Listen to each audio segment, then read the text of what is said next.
Bonjour, c'est Gilles du site boursicoté.com. Voici l'analyse technique des principales paires de devises du marché Forex pour cette journée du vendredi 13 décembre 2013. Nous commençons tout de suite avec l'euro-dollar, donc et cette configuration qui commence à devenir intéressante. Je rappelle la configuration. Nous étions ici sur un trend haussier. On a été porté par une dynamique qui nous a fait sortir de ce trend. Donc la dynamique s'est essoufflée et on est revenu ici à l'intérieur de cette zone pour marquer ici la phase de consolidation. Donc là, hier, on avait vu que le retracement des 23,6 se situait sur une zone qui était déjà identifiée. On a cassé cette zone dans la nuit. Vous voyez comment on s'est servi de la moyenne mobile 20 exponentielle comme zone de résistance. Donc ça, c'est intéressant. Ça prouve qu'on était déjà en flux baissier à ce moment-là. Donc moyenne mobile 20 exponentielle qui guide les cours vers le bas.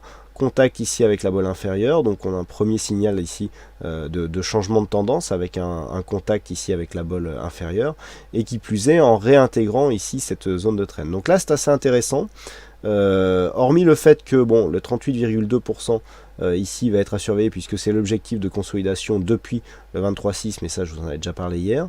Là maintenant ce qu'il va falloir surveiller ici, c'est cette zone des 1,3636. Alors pourquoi, vous me direz?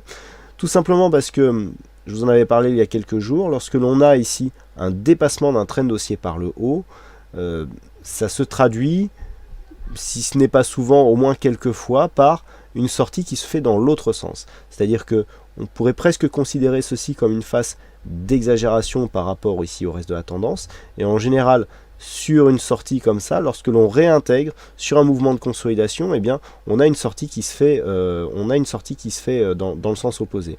Alors, quelle est la limite vraiment pour anticiper ce scénario? Tout simplement le retracement des 61,8%. Voilà pourquoi je vous amenais ici sur les 1,3636. Tout simplement parce que sur cette phase de hausse là, on est toujours potentiellement sur une phase de hausse qui nous donne une bonne dynamique. Retracé à 38,2%, on peut très bien rebondir et là sortir définitivement du trend. Ça c'est possible, dans ce cas là on validerait un changement de dynamique, ce sont des choses que l'on voit de temps en temps.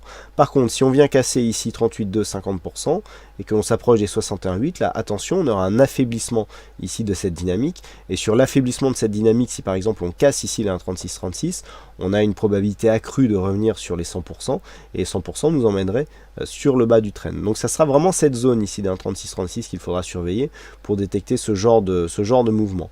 Alors quoi qu'il en soit, du point de vue des indicateurs, même si le RSI est proche de sa zone de survente, le stochastique lui est rentré, et on a une grosse amplitude là du point de vue du MACD qui devrait normalement provoquer un rebond. Donc sur le premier contact ici sur le 38,2%, on peut viser un rebond technique par exemple en direction des 1,3744 pour jouer la continuité du mouvement, surveiller aussi l'évolution des cours par rapport à moyenne mobile 20 exponentielle, ça donne toujours de bonnes indications. Mais là on voit bien le flux s'inverser, avec donc ici des cours qui montaient au-dessus de la moyenne mobile 20 exponentielle, et là d'un seul coup, paf, on bascule, on retrouve ici cette zone, on le voit bien un petit peu si on se rapproche, voilà.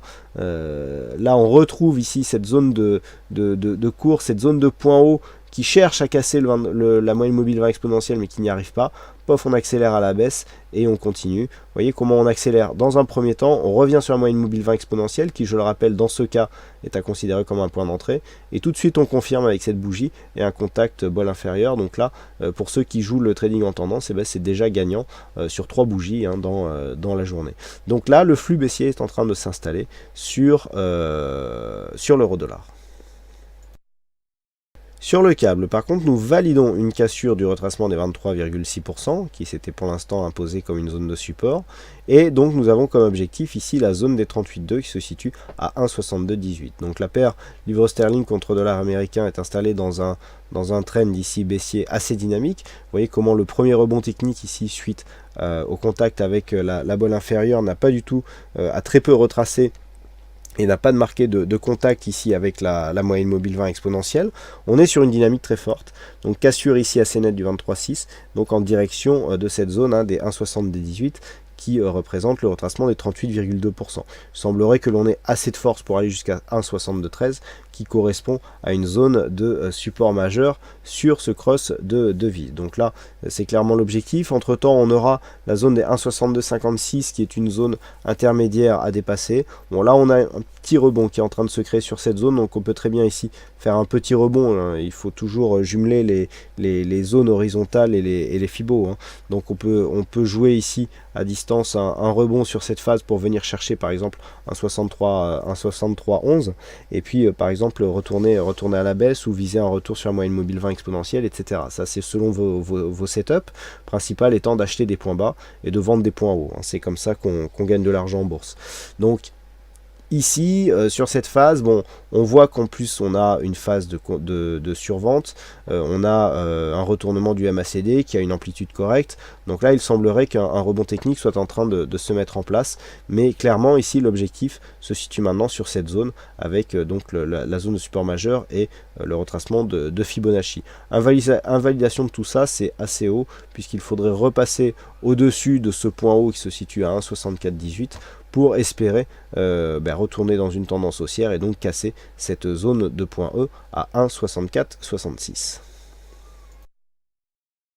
Sur le dollar yen, eh bien, la sortie de dynamique s'effectue. Alors on n'a pas perdu la tendance, puisque sur cette phase, ce que l'on voit bien par contre, c'est qu'on a ici un trend, donc on a ici phase d'oscillation, on a ici une phase de hausse, et je vous indiquais hier que on était peut-être en train de reprendre une dynamique. Alors si on prend les deux zones de points bas que nous avons là, eh bien on aurait tout simplement une sortie de cette première dynamique, donc en trend, donc par cassure de cette zone de support. On n'a pas cassé de point bas significatif, on revient ici à l'intérieur, on remarque un point bas et on casse ici cette zone. Donc là c'est assez intéressant, puisque on a l'exemple type de ce que je vous parle souvent, mais qui n'arrive pas souvent par contre, c'est le fait d'avoir une dynamique clairement en place, cassure de cette dynamique. Donc on casse la dynamique pour l'instant, mais sans inverser la tendance. C'est pas forcément une chose qui est systématique. Donc on vient ici marquer un point bas, on rebondit et on reprend une autre dynamique, mais en venant casser ici le précédent point haut qui faisait cette dynamique. Donc là clairement on est sorti de la dynamique, on est toujours dans une dynamique haussière, mais sur un trend différent. Voilà, donc là c'est ce que nous avons avec ici ce mouvement, donc cette sortie en deux temps. On vient rechercher ici la zone de support comme une résistance, mais le trend reste haussier. Vous voyez comment sur cette phase ici, autant on peut être hésitant, mais là par contre on vient bien ici pousser la bande de Bollinger supérieure avant de revenir ici sur la moyenne mobile 20 exponentielle et commencer à rebondir. Alors il est encore un peu tôt, la bougie ici n'est pas terminée, tant plus que nous sommes en dynamique de consolidation, sortie de zone de surachat, donc bon, on pourrait très bien revenir aussi sur cette zone de support, c'est tout à fait possible, mais dans l'état actuel des choses, c'est ce qui a l'air de se dessiner ici, un rebond sur cette moyenne mobile 20 exponentielle. Donc on est toujours dans un biais haussier, on a cassé cette fameuse zone ici des 103,38, puisqu'on est venu culminer assez proche des 104 yens pour $1, puisque nous avons un plus haut à 103,93. Donc on continue ici sur un trend haussier, mais beaucoup moins dynamique que ce que nous avions précédemment. Donc la tendance reste haussière, et pour invalider la continuité d'un scénario haussier, il faudrait descendre sous le point bas de cette bougie à 102,15. Ce que nous pouvons dire sur l'analyse technique de ces principales paires de devises du marché Forex. Il ne me reste plus qu'à vous souhaiter à toutes et à tous une bonne soirée, bon week-end, bonne chance dans vos prochains trades, et on se retrouve donc dès la semaine prochaine pour d'autres analyses techniques en vidéo. Bonsoir à tous et bon week-end.